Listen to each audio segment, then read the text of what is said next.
There are situations too that can be hurtful. For example, like I think one of the most damaging things to do, especially like if you're a leader of the church or some type of authority figure or whatever the case, or even if you're just there, is when someone's being vulnerable, is when they start comparing your situation with other people's situation.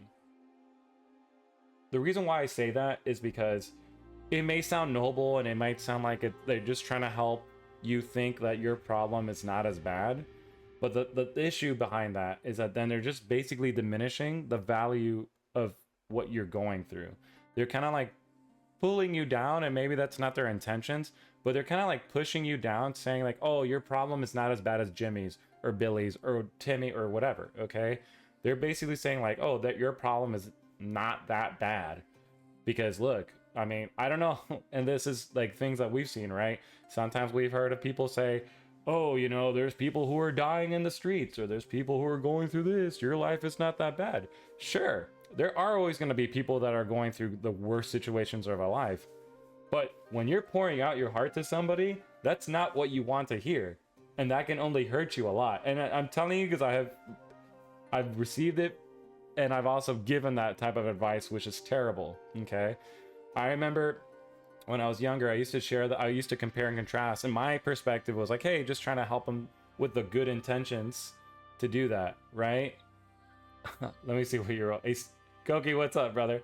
A stab isn't as bad as an amputation, but that doesn't make the stab hurt any less. I hear you. Yeah. Yeah, yeah. Yeah, I mean, you know,